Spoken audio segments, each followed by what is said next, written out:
We're rolling? We're rolling. Cheers, sir. The smallest coffees in the world. Small but great. It's half full. A phrase you've heard many times. It's not about how big it is, it's how you use it. An espresso-sized coffee certainly has more of a bang than a regular full-size coffee. I have actually manned up and purchased the larger Nespresso pods. Oh, that's the worst. Other than that piddly machine that you refuse to get rid of in our office. The coffee pods are like that. Honestly, they're tiny. They're like it's an espresso. Reflective of another thing of yours, which is like that. And just like that other thing, completely useless. And just nothing but disappointment emanates from that. We're starting the video now. Absolutely not. And so it's actually a full-sized delicious coffee. But on a side note to this... You're still talking. Okay. Yeah, no, so I didn't realise, but the larger coffee machines, if you flip the pod upside down, you'll see a little barcode on the rim. And that barcode actually gets read by the machine on how to brew it properly. So not every coffee cup is the same. Didn't know that. Coffee connoisseurs. Well, we are that. That's going to be another part of the show, hey? That's another channel. It's another channel. Check us out on Coffee Connoisseurs and Mankles. No. That's the worst idea. It's been a while since I've plugged Mankles. Come on. No, because the people are still commenting with regards. And that shows you what the people want, apparently. I haven't plugged Mankles and everyone's like, I love your ankles. I love your socks. That's why this is so strategic. The feet are out of the scenes. Yeah, we're more than just our ankles, all people. scenes. We're human beings. Jesus, we have feelings. But today... I'm going to talk about a delicious conversation called Crypto Currencies, sir. Back to the alternative investing we channel. Like to live on the edge. We did NFTs a couple weeks ago. Mm-hmm. Very good response on that video, actually. I expected a response, but that's a lot better than a response than I expected. Comments, likes, had a lot of people through Instagram comment actually as well. Thank you for that. Started conversations on that. Had nothing to do with you, but yeah, it was good. And in the tradition of that, importantly though, if you do like the conversations and you do like the topics, please do hit like and please do hit subscribe. We are more than just pretty faces trying to deliver some good conversation about these types of things for you, and we appreciate every subscriber. I'll leave the arrogance there and I'll say we are more than realtors, and that we do discuss these sorts of things off camera, so we thought we should bring these conversations on the camera because they're important. They're what not everyone, but what everyone should be talking about outside of work. And yeah, this talk is going to be interesting because part of the story of crypto. You know what we should have done? Keep going. Part of the story of crypto. Now I want to know is how screwed up the government is. I love it. So it's going to bleed over into a fantastic video. Anyway, how should we have done this? Well, you can't have crypto without the sensitive vegan. Oh, we should not have invited the sensitive vegan. No, remember we did the video with him before? He was a first-time homebuyer. And then I did a sensitive vegan cooking episode, cooked burgers. We should have brought him into the crypto. Intentionally, it was sent to me. I never watched it. You didn't watch it? I think I disliked it and then clicked off of it immediately. It's hilarious. Is it actually though? Yes. Is it? It's awesome. Me in the kitchen, essentially being all his faults. Annie's mac and I would have been director of that episode, but I was just listening to dudes. I was the assistant, we'll say, and this one time in life I was actually the assistant. But yeah, he directed me through the cooking. He's a trained chef professional. I do know, and he is gifted at that. Yes, so he directed me through the cooking of these vegan hamburgers. It is hilarious. This was before the Beyond Meat burgers became Beyond Meat burgers. It was a while ago. It's got to be a year. It's got to be more than. It's got to be like 2 years. A couple years, yeah. It was in Raver's Kitchen, also sold by McInnes Marketing. It's still McInnes Marketing when this video comes out. If And if it doesn't, if we are out before that change, we got a big change coming, which we'll discuss in a whole other video. Oh, it's coming. There's so many videos. So many videos. See, this is what I mean. We need to segregate out to different channels within the main channel. Yeah. Because there's just so much going on. Anyway, today we're talking about cryptographic currencies. Yeah. Which is a big Bitcoin is the one that most people have heard of. So I'm going to preface that because some people are going to go, what's crypto? I don't think anyone's going to say what's crypto, but people are going to say, like, why are you dealing in that shady gray market? Okay, so I'm going to leave this in here, and I'm going to slightly, with pressure, put down my coffee mug to show me business on this here. But to throw this in there, because it's funny, because a lot of people have said this to me. They're like, it's dodgy and it's shady. There's the whole like Silk Road thing that came out with Bitcoin and all of that type of stuff. You haven't read that book, have you? American Kingpin about Silk Road, about the owner. I forget his name. No, I haven't read it. I think it's called American Kingpin. You have to, don't read it, listen to it. It's 2021. It's 2021. But it's really good, and it goes through all that. And of course, Bitcoin is a big part of that. Sorry to interrupt. Continue. So anyway, so fundamentally here, so Bitcoin, the founder of cryptocurrency, that was actually started a while back, and it was actually targeting the 2.6 billion people who are not part of the modern day banking system. So we're talking about the people who, like women who live in Afghanistan, for example. That was a big one. That was a key one because culturally, for whatever reason, they're not allowed bank accounts. They still live in the day and age where, you know, women are subservient, and if the women do get paid, it gets paid into the male bank account, and very rarely do the women see that. Africa, a lot of business commerce taking place on WhatsApp. So a lot of that type of these stuff. These types of places, and traditional banking as we know it isn't so foundational there. Well, and of course, when you go in, anyone who has a bank account knows that when you go in and you try and set up a bank account, they're going to do credit checks and the like. So these people can't even go into a bank and try and set themselves up for credit, up for a bank account, up for getting paid themselves, because they have no record of it, even if the culture were to allow it. So they're actually essentially cut out from the system. American Kingpin by Nick Bilton, sorry to interrupt, is the story about the starting of the Silk Road, and it's very interesting. Sorry. So it was actually a method, because for anyone who's not in cryptocurrency, you can just go online, build a wallet, or sign up for a wallet through various different providers, and you can have the Bitcoin or whatever cryptocurrency you're in paid into those wallets. And there's more to it than that, but the simplified version. It's very easy. Yeah, it's much easier than going to set up a goddamn bank account, for the record. All that essentially you need is an internet connection. And I mean, especially in some of these like emerging markets, they're even working with some of these like old school phone operators that as long as you have an internet connection, you can open up your wallet and you can start doing things. And so that's why it became a big thing, because they reckon there's about 2.6 billion of these people that they know about across the world who are not hooked up to the system. Yep. And there are some countries which, a lot more than you would think, less than 30% of the population are actually hooked up to the modern day banking system. So that's... Really? Yeah. Oh, yeah. Okay. Didn't know that. Oh, yeah. It's insane. You should read that book I was telling you about. The... what was it called? That one you're doing now? Yeah. I need to... We'll find out afterwards. But I think it's called The Age of Cryptocurrency. It gives some figures in that about how little people are actually connected to that, which is huge when you think about it. Because every like in, I want to say, like Western culture, everyone that you kind of speak to has a bank account. Of course. Right?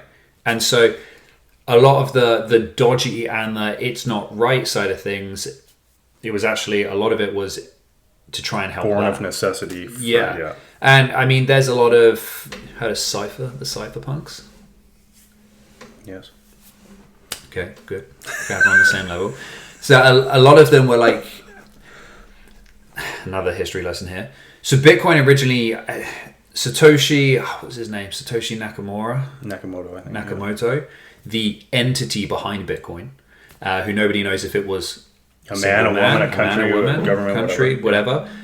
So these cypherpunks were big against, like, obviously when 2008 happened. So it came out just after, like 2 years afterwards. No, was it 2 years afterwards? No, I don't think it was 2 years I think it was like a couple months after. So a couple of months. After, yeah.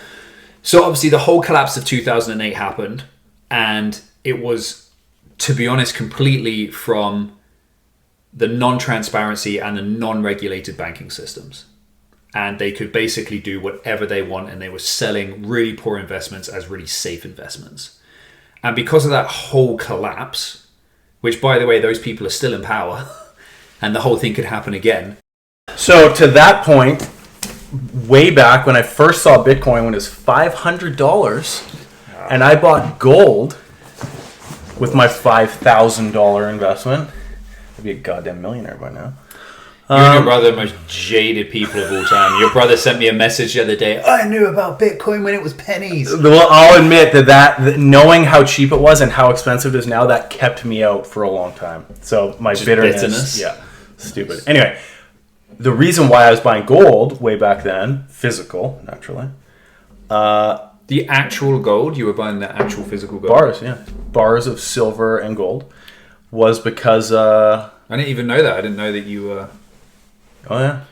Dollar collapse. That's like I was reading, oh, God, like Kiyosaki and all that sort of stuff. Oh, he loves a good post on it. And he's horrible these days, though. I don't like him anymore. But his like Rich Dad, Poor Dad days and Cash Flow Quadrant and like the early Kiyosaki's good. But anyway. Good game.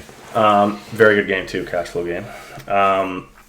That's why I was buying it. Dollar collapse. And I was like, once you figure out about the fractional reserve banking system that we're in, and how in cahoots with the Federal Reserve, with the Bank of Canada here, Federal Reserve in the States, with the government, blah, blah, blah, the debasement. Well, basically, the fractional reserve thing, just to explain that to anyone who doesn't know, is the very minimal amount of cash that banks actually have to keep on hand in actual physical cash. Like, I think a lot of people think if everyone just went to that bank and they were like, hey, I want all of my money, everyone thinks that they're going to be able to get all of their money.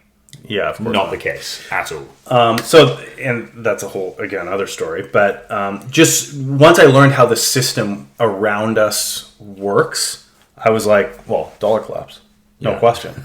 Yeah. So I got to start getting the hedge. Mm-hmm. So that's when I started buying gold for that reason. But now I've sold all my gold and silver. I have nothing. I have a few silver coins left. This pains me.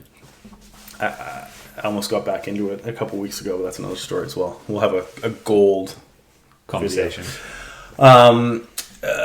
Now, I believe as a store of value, and again, argument with dudes about this the other day, not a store of value in the sense of a consistent store of value, as in like it isn't volatile.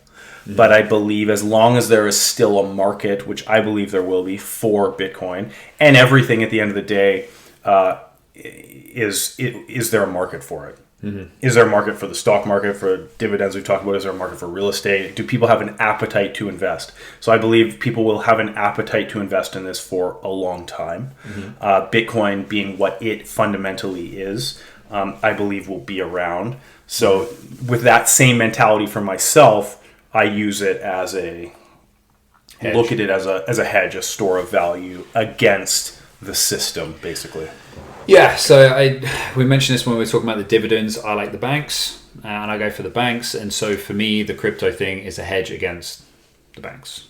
Yeah. Should things collapse. So that's, again, it's not going to be that dividend paying that you're investing in. It's like an alternative investment. Fundamentally, no. There's a lot of avenues, though, that you can get interest on them, but I don't personally for a variety of other reasons, but yeah.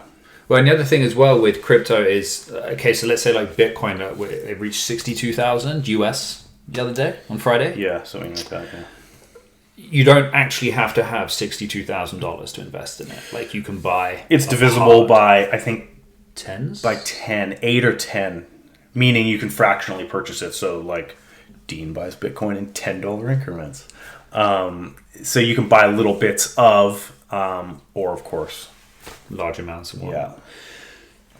Yeah, it's funny because which you can do with stocks now as well on certain platforms, which is I believe new this year. So at least I've heard of it down in the States. Nothing I've heard of domestically, but I've heard you can do that now as well. Just for the record, not that it matters. Well, and what makes me thank you for the info.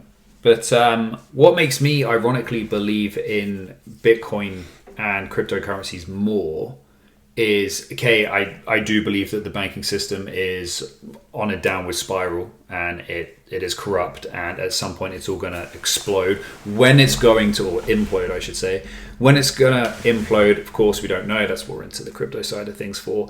But okay, so the technology for crypto is very good. It's come along leaps and bounds. There are still questions that are being asked, but the more questions that are being asked, the more resolutions and the more fixes that come to it. So if you look at like crypto through its entirety of when it first started versus where it is now, it's just improvement upon improvement upon improvement upon improvement, because if there's a problem, it gets fixed. Whereas you look at the banking system now, there was a problem, 2008, there is still a problem. It's not getting fixed. There's no one really working on it. You're going to have to just trust in it. And it's what governments are doing, for example, like the constant print of money, the inflation, the just willy-nilly spend everything. Like I don't think people realize the impact of like a $650 million election on Canada and what like impact that actually has. They don't realize how it gets charged back to them, etc. Well, they're kids. So so yes, the technology of crypto is good and it's moving fast, but it's actually the actions of governments that make me believe in crypto more. Like China, for example, just coming out and banning cryptocurrency. All mining, all, I believe, use everything. Yeah. Like it's after setting up so many operations to try and they mine were the biggest, and then now it. the US is the biggest miner of. Yeah. Right. Bitcoin. So it's the actions in which they're doing, the more they try and restrict it. I mean, you're going to get away with that thing more in China because it's predominantly communism over there. Whereas obviously if you try and, this is another conversation, if you try and ban it in the US, well, what are you banning? Like you don't physically have a token that can be banned. I think a common argument, again, I was talking to my brother about this the other day, and he was like, what if they sever the tie between your fiat bank account, meaning government money, fiat bank account, and your Bitcoin or your cryptocurrency wallet? So like, how do you move money back into, because if you can't today use Bitcoin, for example, to purchase your everyday goods, you need fiat money to do that, and you have Bitcoin. How do you transfer the Bitcoin to fiat if they sever the tie between the banks and the wallets? Okay, well, I'm interested in what your answer to that was. I don't have one. I don't know. My question is, how are they, like, under what right are you going to basically cut that off? Well, they can do anything they want. Okay, correct. The conversation I had with RBC the other day, they told me Bitcoin cryptocurrency was illegal. Okay, exactly, which backs up my point more of the more that the government try and restrict you, the more I believe in it. Because it's big, in my opinion, it's big enough now that it's not something that banks can just go, we're not going to allow it, and everyone's going to be like, no, we got really close, but we weren't there. Yeah. Like, there's always other collaborative means and ways of doing things. And I don't think in the Western world, I don't think they can so easily cut ties, especially as they're talking about putting regulations on it. It's recognized by government now. Like, if you just start cutting people, then you're talking about communism again. And what... I'm not getting too far off of that here anyway, but that's another and under what are you, like, what are you banning it under? Like, because again, it's not a physical thing. You like, it's very hard. You can't put a close to it because it's not like a bank has physical money there that you can put a close to. But I mean, Bitcoin is everywhere. Crypto is everywhere. So the moment they start bringing in, especially when you look at the US, when it breaks constitutional rights and things like that, they go mental for that shit. Oh, yeah. So that's why I don't think that... And the more that they start restricting that, I think the more people start questioning, what do you mean? Like, I'm allowed to own any commodity I want. Like, it puts more emphasis on these coins.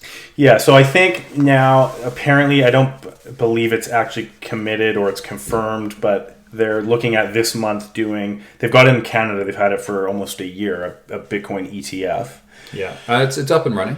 Here, yes, but in the States, I think it's being approved now or expected in a month or something. But it's a Bitcoin futures ETF. We won't get into that, but they're slowly looking at it to regulate it.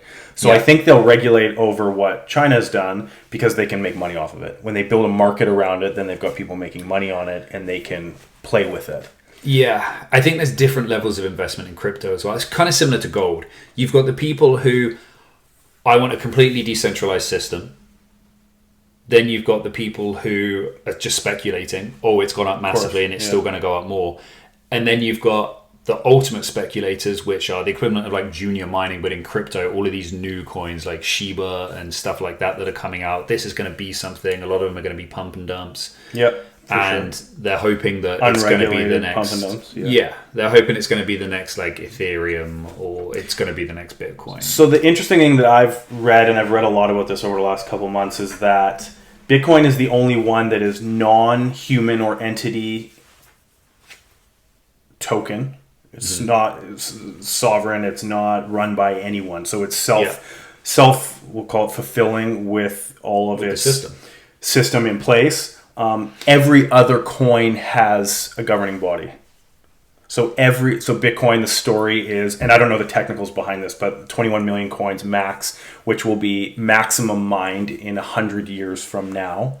And there's the halving every 4 years, and that's a whole mining thing. We don't need to go further into that, but basically a certain amount of Bitcoins are released through a certain amount of period of time, up to 21 million, and then that's it. Yeah, so that is a big argument on pro Bitcoin people, because you can't inflate it. Yeah, it holds its value, whereas obviously the government right now, when they're in a pickle, they just print money. Add to the stock. And they just devalue the dollar. And essentially, like if you take a dollar, or not a dollar bill because we're not in the US, but if you take a $5 bill, it's not actually worth $5. This is the other thing. I'm going to go off onto another tangent here. Yeah. A monetary system is based purely upon trust. That's what it is. So back in the days when it was gold, it was literally a physical value. And now, because the value of the dollar has been watered down so much that same $5 bill, if you broke it all down into materials, it's not worth $5. It's only worth $5 because you have trust in the bank, in the agreement, that if I go in or to any shop and I give them this note, they're going to say, yes, that's $5. It's all built on a trust system. But yet, you go to countries like Argentina, for example, they're always talked about in crypto. Talking about Argentina. So Argentina is a common talk when it comes to crypto, because they had I think their record high inflation in 1990 was 202%. Over the course of 1945 to 2021, they averaged an inflation of 192%. So basically, and they have a crisis every 10 years.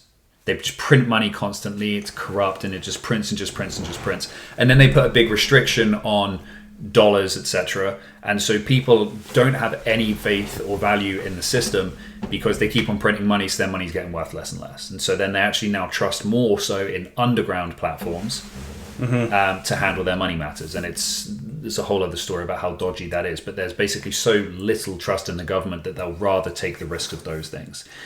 I mean, we're not at that level, but the way that money just keeps getting printed and printed, we're operating at the same.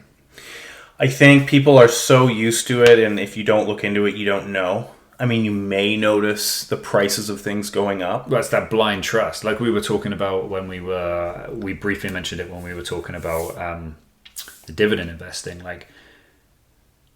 Technically, deflation should be happening, right? In theory, if, yes, the printing wasn't taking place constantly. So, well, and that's the thing, to trump that, yeah. But to that point, El Salvador last month was the first country in the world to consider Bitcoin legal tender. Did you know that? There's a funny Scottish joke about Scottish. Well, it's not really that funny, actually. It's there's a thing about Scottish people, and they bring a Scottish pound or a Scottish note, and it'd be like, I think you'll find that's legal tender. Best Scottish accent of all time. And there was a bit of a joke in the UK about it, more of an inside joke. I shouldn't have even brought it up. It's the worst. Let's cut that. Okay. So they're having the same thing with inflation, and it always comes back to governments debasing the currencies, losing trust. But by that time, it's too late. Well, what happened in Mexico? Then they have to completely whole jig the whole. Well, that's what they can do is reset it all, and they're talking about with the U.S. government all this crap right now with the $1 trillion coin, and then like a reset, and it's just ridiculous. They're just trying to buffer themselves so they can continue again to debase. But El Salvador was the first, so I think you'll see more and more. Again, a country like that, considering it legal tender, it doesn't have the lack of volatility, as we know, but the belief there and that it can't be debased any faster than people are mining it in, which is a very slow process, dramatically slow compared to what the government's doing. I think in Canada we're doing $5 billion a month or a week or something ridiculous in printing, but the inflation can't be done. So countries that get hit by government inflation of their monetary system, the fluctuation of Bitcoin is very assumed in any market and nowhere near as scary as what the government can do. Yeah, and I think we have to, because a lot of people don't know crypto, I think we have to break it down into what it actually, like how it actually, I guess, quote unquote, saves that scenario. So in 2008, when everything collapsed, right? I think it was Lehman Brothers was the name of the bank, right? Lehman, yeah. So what happens is when you put your money into a bank, essentially the bank acts as the middleman, and it then gives it to other people, like entrepreneurs, etc., whoever it may be, to take that money out. They lend your money to somebody else in order to invest in various different things. They internally invest it themselves. So they're essentially making money off of your money, and you're giving them the money for them to do so. There's a whole other thing with that because they don't have all of that money that's being lent to them on demand. So that's the fractional reserve side of things. And with the money they do have on hand, they only have to keep a fraction of it on hand to give back, because they're banking on, to your point earlier, that not all their customers are going to come in and ask for all of their money. Exactly. So the problem is businesses lend to businesses, which lend to businesses, which lend to businesses, and banks lend to banks, lend to banks. So it starts off this big supply, or this big chain of events. So when Lehman Brothers went down, they were lending money out to people who were borrowing money from X bank, X bank, X bank, X bank. Side note, with a little bit of interest tagged on each one, because that's how they make money off of your money. But keep going. So when these banks default and they can't pay it back, that means money can't go to another person who then defaults and can't pay it back, and it goes all around in a massive spiral. And I mean, HSBC had to have like a massive bailout from the UK in order, and it was a no questions asked bailout, like a lot of them were. And so the problem is when the whole system collapses, it threw us into that like devastating recession that took place, and everyone knows 2008. It was a catastrophic time. And then the government has to then print money to beyond massive levels, and they spent trillions of dollars bailing all of these banks out. Trillions of dollars, which they don't have, taxpayers pay.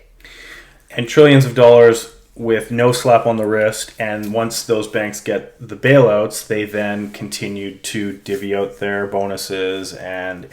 But exactly, if I was a business owner and I owned a shop down the road and I had a loan, I don't get bailed out. I still have to pay back.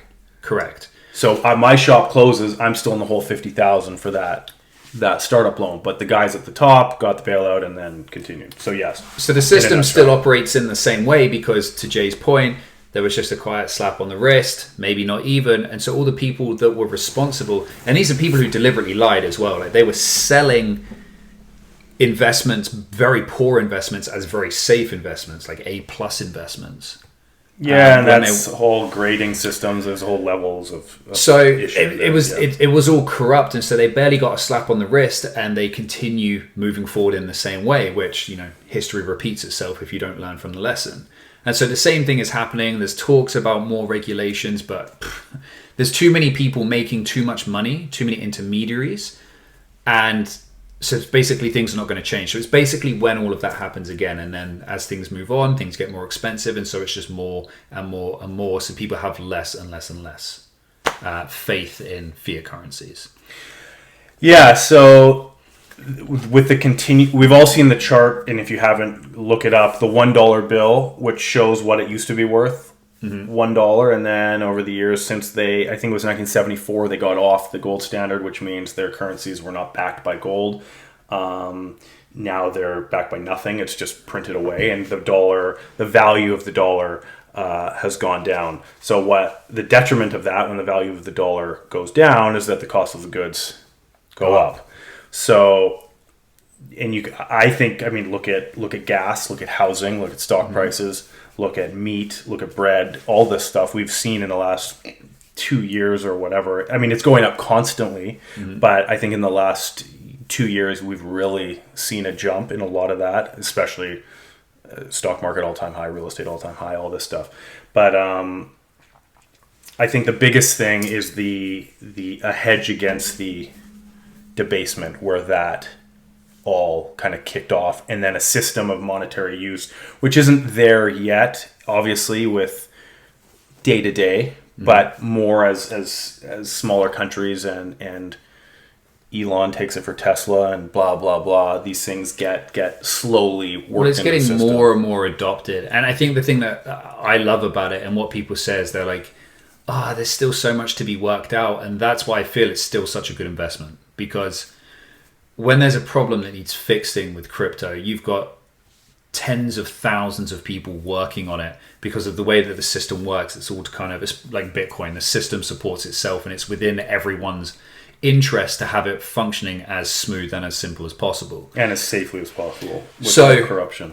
There we go. So they work towards fixing that, and that's why like the leaps and bounds they've made with computer savvy, etc., for cryptocurrency has been it's like 800% since it came out. It's been insane, and it was predicted to maybe double in 10 years, but it went 800%. So that's why I think there's still an opportunity, because look at where it is now, and there's still kinks. Can you imagine where that price is going to be when the system is quote unquote figured out completely? And I think it's more so the system of integrating it into our everyday. Again, from what I've read, the Bitcoin system itself has never been hacked. Yeah. Ever. So it's fully, to date, trustworthy from that perspective. Yeah. And as I stated earlier, even the second largest by market cap coin or currency, whatever you want to call it, asset, Ethereum. Ethereum, right? It has a leader. It has a creator who can dive in there and get his hands dirty and manipulate if they want. There was one hack that I've read of through them, and they were able to jump back in and find where the coins went and redistribute them back to the right people. So that's great that they want to be nice, but the scary thing about that is, as opposed to Bitcoin, is that there is someone there that can dive their hands into the system and play around with it. So you're not as... It's because it's more flexible as well, that system, right? It comes with the Ethereum system comes with pros and cons. Yeah, and it's a protocol that you can now... You see a lot of these NFTs that are selling on the Ethereum system and all that. But I think Bitcoin is still, since '08, and I mean, not that nothing can change, but it's still the first, the main, and the only self-sustaining. So I think I don't want to say, for lack of better words, blue chip cryptocurrency, that is the one. Longevity wise, I think that is the same thing. And you see a lot of the institutional adoption as of the last year. MicroStrategies, Musk, whatever it is, Tesla, all these big institutions buying in. So that's another huge aspect of trust and longevity that's coming to that one. To your point, there's hundreds of coins now, and that's where the playing comes in, the gambling and the let's get rich tomorrow and all that sort of stuff. And they work on different bases. Like Bitcoin is the decentralized completely, so a lot of people who want to completely cut out the middlemen of the banks and everyone that comes with that process, There's a lot of people who love that because it completely cuts them out. There's, I don't even know if it's still around anymore, actually, Ripple. I think so. And check. Ripple. Yeah, is it still around? I'm looking. Because that kind of works with the banks, so it doesn't like cut out the middleman in the same way. But I will say, I don't think the Bitcoin system has ever been hacked. There's been bugs found, and there's like Mt. Gox, like the exchange, which has had issues. Yeah, but that's like the magic card trading platform that got into I crypto? told you this. No, you didn't. I told you this. I read the book. It started with Magic the Gathering online exchange. Okay. I'm not saying you don't know it. But sort of, okay, once Ripple's again, still around. something XRP. Yeah, it's around $1.10. And they went through their own troubles, but that's back when the Winklevoss gentleman got involved. The Mt. Gox days. They bought $11 million in Bitcoin under $100. Pays to be trust funded. Eh? Actually, never mind. A long story about that book. It's a very interesting book. Yeah, but the way it's safe as well is, for those who aren't familiar with crypto, is the mining process, and this is where it can get a little bit confusing. The mining process is basically using computer software power to verify a transaction made with Bitcoin in this instance, and it gives you like a serial code. Can't remember how many digits. I think it's 20. Don't know. 20 digits long, a mixture of numbers and letters, and the first one to verify it and to get approval of that verification by a majority of the community, over 51% or 50%, I believe it is, gets the Bitcoin delivered, and that basically that blockchain continues to have like the transaction history. So when that serial number is given, you can see, okay, the Bitcoin has been spent, or no, it hasn't been spent. So if somebody were to go in and to try and spend that Bitcoin again, they can't, because there's a serial number there confirming that trade has already taken place. So I don't remember when it was, but the one issue with that Ethereum that happened that the guy went back in and fixed it was a double spend issue. With the Ethereum? Yeah. That somehow that happened and coins got moved, and then they found it out and went back and took the coins back and then distributed them back. Yeah. But had those coins have been like taken off into like cold storage under your disk thing, maybe they wouldn't have been able to. Who the hell knows? Well, because the thing is as well with the crypto, it's like cash, right? If you send it, it's gone. It's gone. And the same thing is if you forget your password to your wallet, it's gone. Yeah. It's like losing cash. Yeah.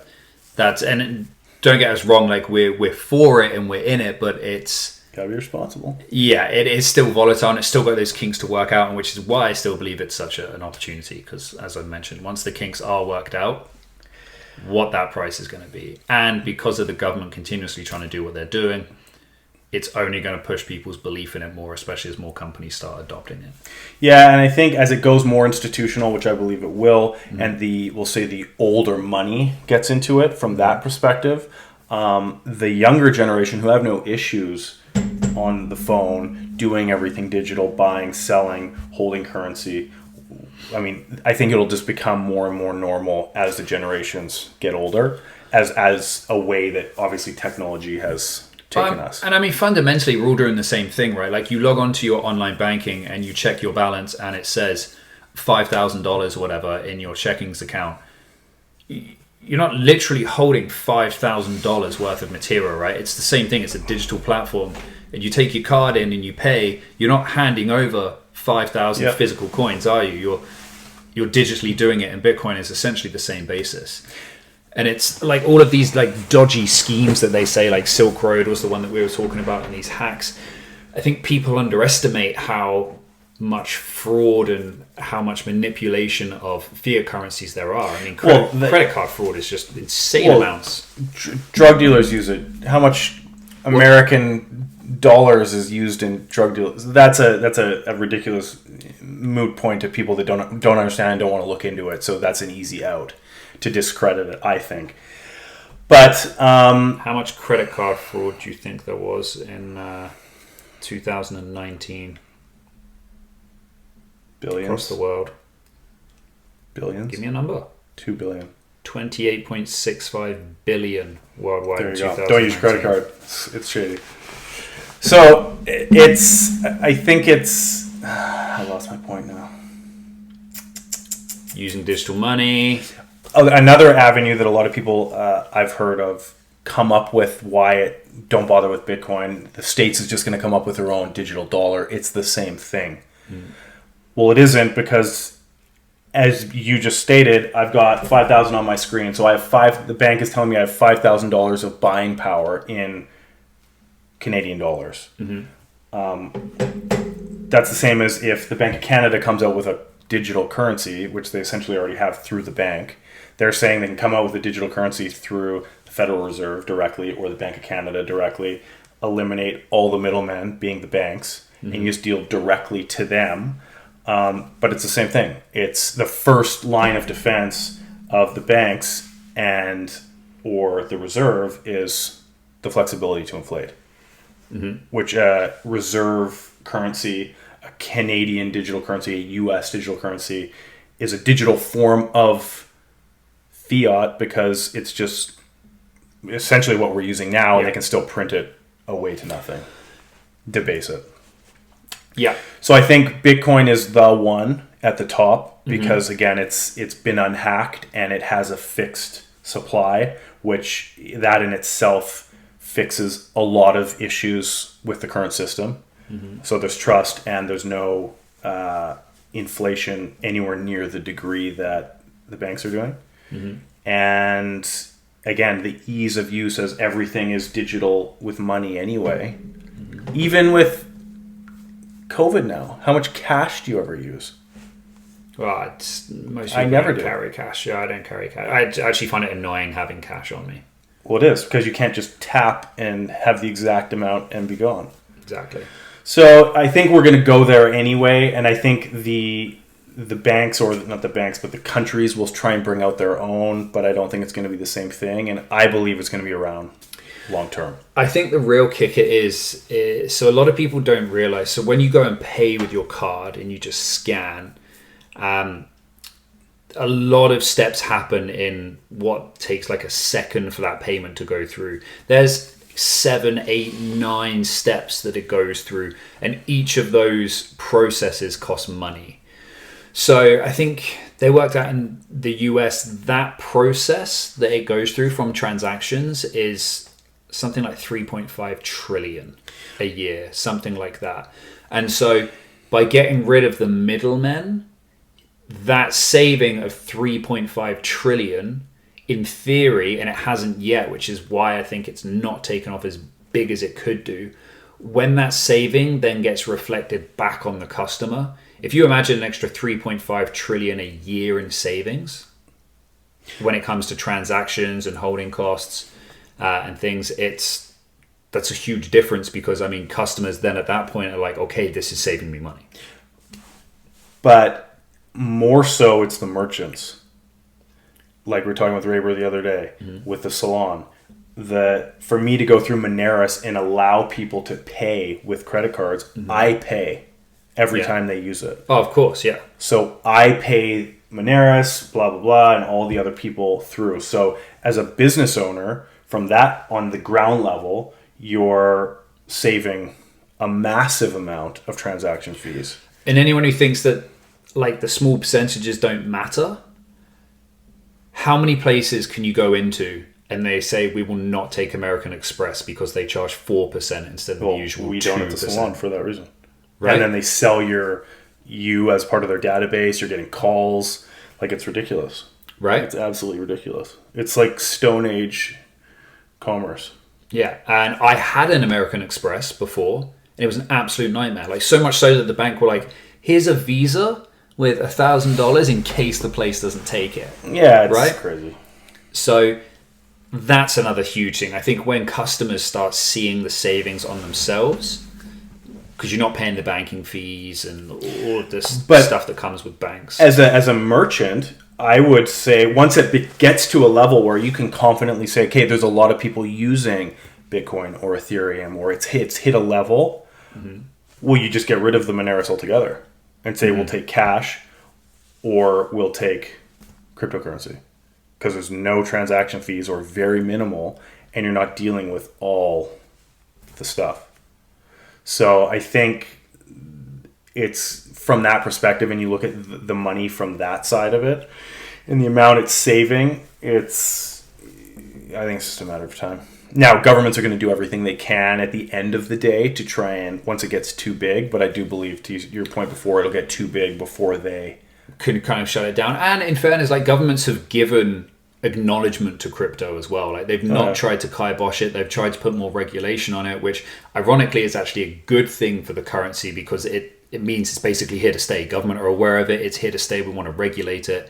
I don't think they feel that they're threatened by it yet. That's why they're regulating, which means, okay, let's try and make money off this. And it's a delicate process as well, because to our point, like, the more they just try and completely shut it down, the more it's actually going to work against them. Yeah, but states before, whenever the hell it was, you can't hold gold. Hand all your gold in. Yeah, when was that? It can be done again. I don't remember, 70s or something. It can be done again. But again, are we now at that stage where if that is done again, there's a revolt? I can't imagine everyone being like, oh, okay, here's all of our crypto. I don't think it'd be smooth, but it's been done before. Well, and again, even more of a hedge if the government can come in and do that. I mean, how much trust do you have in the government? Well, no one should trust them anyway. But again, with Bitcoin, they can't shut it down. Yeah. The other ones, they technically can. Well, and again, you have to hand in all of your Bitcoins. How are you going to mandate that? How is that possible? Exactly. And that's why there's not that central service system that, okay, we need to subpoena these guys and then it's closed down. It lives everywhere. And from that value proposition of hedging against government, that's why, again, Bitcoin is kind of the only one today, because it is decentralized completely and there isn't a switch. Whereas the other ones, there are. Well, even China's shutting it down. I think actually most people in China, I think, actually invest in crypto not as like a functional currency, but as speculation, as it's going to rise and we're going to make money off of it. But I also think that's probably true. But even if they say you can't use it, okay, so I want to buy something from you and we both have Bitcoin or Ethereum. Yeah. We can do the government doesn't know what the hell's going on. Can't shut down. Exactly. So I think it's... Well, it's the whole pizza story. The guy who did the whole pizza thing. He was paying somebody in England. You heard the story? No. Oh, God. It was like famous in the Bitcoin thing. He actually thought, okay, I'm going to try and actually exchange this for currency. So he said to somebody, he put a post out in one of the forums and said, I will transfer 10 Bitcoins for you if you buy me a pizza. You buy a cheese pizza every week. And that was his thing. He was like, I just want to be able to buy a cheese pizza. And so the first one is he had a guy from the UK call and order the cheese pizza, pay for it for him. The guy in the States? The guy in the UK paid for the pizza, called the pizza company in the States. This is like way back. Yeah. Yeah, okay, I've heard this. Yeah. I didn't know that there was an English aspect of it. Yeah. But I think it's bullshit because you're English and you're trying to gain credibility. But continue your fable. We have a lot of say in it. Anyway, and so he purchased a pizza. I want it delivered to this address. It got delivered to the address, and then the gent paid 10 Bitcoin. And he would do this, I think it was every week for a cheese pizza. Really? Yeah. So that's where as well, I don't think it needs to have that strict, how can I convert my Bitcoins to dollars? That's not like the be all and end all. It's an important aspect of it, but again, once it gets up to a certain level, of course, it's self-fulfilling. Exactly. So and to be fair, I was one of those people who was like, well, how are you going to make it into dollars? And it's like, well, until you actually do the research into it, that's not what Bitcoin is trying to be. It's not trying to be a cash out into as many dollars as possible. Yeah, I think I've lost my train of thought again. Getting old. I know, it's crazy. Cheese pizza. It's gone. Doesn't have to be transferred to cash, to dollars. No, it's gone. I think that, to your point, as more people take it on and more people get it, and you can transfer goods and services for it, there will be less need for me to transfer fiat into it to then use. So that severing from the banks will become, again, to your point, as it progresses and as the government plays around with it and regulates it, will be less and less important for people to have to move money direct. Yeah. And I think the more time goes on, the more inflation obviously gets higher rates, and the more money that keeps printing and other bailouts come, and maybe a 2008 happens again. I think the more and more people tend to gear towards it, especially when I think people understand like the dangers of having the system that we have in when it comes to banks. Like, well, you wonder why there's recessions, why there's market crashes. It's all based on inflation correction. The system.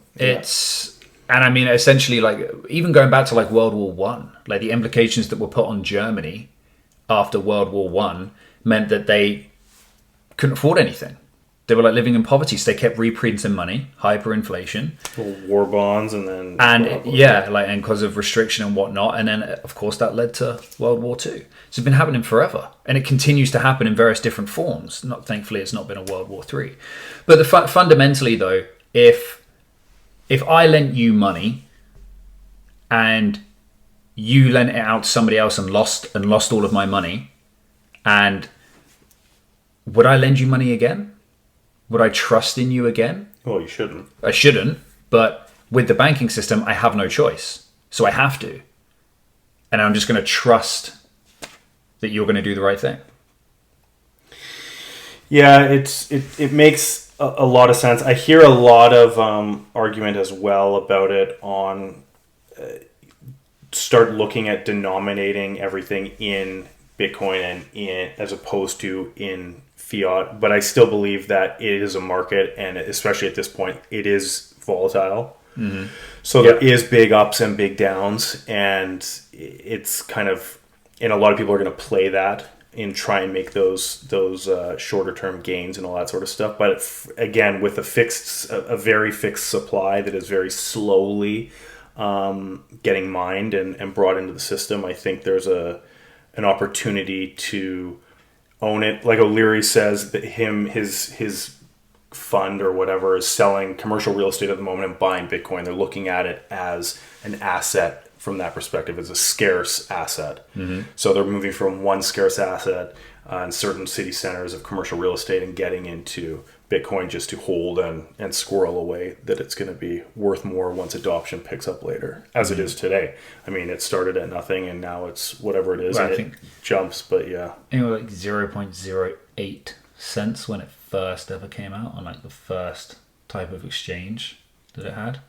And it's been the highest or the best performing asset in however long, but that aside, I think we're going to look for more consistency and less violent ups and downs. But as more adoption happens, which it is, places like Coinbase go public and it just brings more awareness and more access.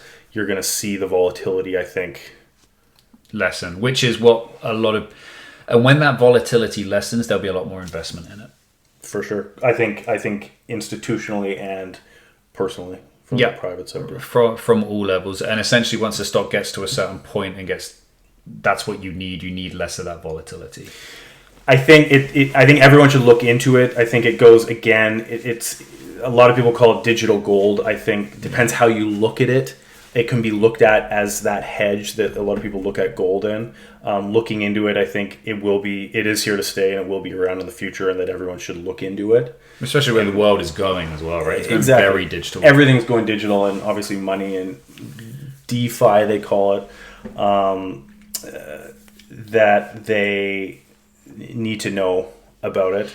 And decentralized finance is kind of here now and going to get bigger, and it's a lot less volatile long term to be a part of that, I think. Yeah, and it's not, a lot of people think it's like, oh, this is brand new technology. Like Bitcoin took off in 2008, or it first came out in 2008. Obviously, it's taken off since then. But there's been plenty of attempts before at this, so it's not like it's something completely brand new out of the gate, out of nowhere. It came around. Like there's been a lot of tried, tested, and failed. Tried, tested, became so close. And that's what led to Bitcoin. And then, of course, like Ethereum, they wanted to make their platform more flexible and whatnot. I remember what I was going to say. So in transacting I've been asked by 3 different people this year, can you buy real estate with Bitcoin? So the legalities and the taxation behind it, I have no idea. But the process of simply having your conveyancer, as they do now, you go in, you sign all the papers, you get the signatures there, so your deposit money can get pulled out of trust and redirected to the seller if you're a buyer. So if you had a trigger at your notary, for example, that we send funds from your wallet to a trust, a coin trust we'll call it, and then once the change has taken place or simultaneously or whatever, land titles, the funds get moved to another wallet. Functionally that works. I don't think there's any sort of framework to that yet that I've heard of. Maybe you have. I know Curtis loves it, but I haven't talked to him about this, and I need to because I think it's coming. I've heard of people that will sell for Bitcoin, but again, I've heard from it from both sides, but I don't know how it actually pieces together. But I think a lot of that, there's pressure for that too. Not this is that relevant, but it was offered $1 million listing in an episode, like way back. Yeah. Sirhan was talking about that, I think, recently again. Well, he brought it up because he was like, had they had taken it, and because at the time it was like laughed out. It was laughed as like, what are you talking about? And even I watched it and I was like, what? Why would someone even offer that? So again, don't know how for show that was, but I've not had that yet. You gotta ask Curtis. I would have.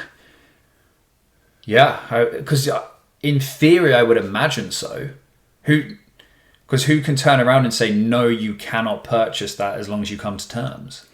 Well, if the banks aren't involved, if it's a cash purchase, you're just moving from your account a part of it to trust, and then you're writing him the difference, the notary. So I'm writing, here's 100,000 up front, here's the next 900 for my $1 million, and then it purchases and it moves to the seller. And then land titles gets updated. Yeah, so in theory, you could just do that. You're still paying your property transfer tax. Yeah. I don't know why you couldn't do it. Yeah, you'd still have to pay your...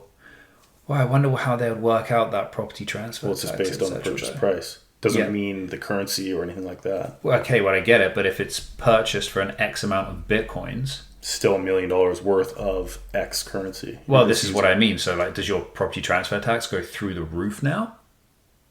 Because... Well, so what is that... what is that ratio going to look like? So it's purchased for X amount of Bitcoins. And a Bitcoin... It'd be the same? Property transfer tax would, because it's based on purchase price. So they're basically just going to, how many Bitcoins does this equate to in dollars? And that's what you're going to pay your property transfer tax in? No, you'd have to pay, because the government wants property transfer tax. So you have to pay the government in cash. That's what I mean. So you're going to pay your property transfer tax in cash, equivalent to the percentage. Well, you'd have to, if you wanted Bitcoin use, you'd have to cash Bitcoin. Property transfer tax goes over here. Leave the Bitcoin and just transfer it to the seller's wallet. So that can stay in coin, but you'd have to cash out because the government's not going to take Bitcoin for their property transfer tax. According to RBC, it's illegal. I couldn't believe it. I don't think I do believe it. That's what they told me. I've seen them tell you. I saw the screenshot. Yeah, but I think that's just somebody. Well, obviously, it goes directly against them because it's outside of their realm. Of course they're going to say you can't do it. But it's going to be interesting, given like property evaluation. So yeah, you're worth like 11.1196 Bitcoin or 1.5 million, whichever currency, whatever it may be. So I think it'll come, and I think it'll be awesome. I can't wait. Just get away from the damn government. Those clutches. Is your hand okay? Been working those out. That steel. Those are miniature. These yak legs. Damn, those are... On that note, thanks for joining us again this week. Don't forget to like and subscribe, please. Oh, wow. Just cut it there. Done. And we'll see you next time. See you later. Bye. Here it is.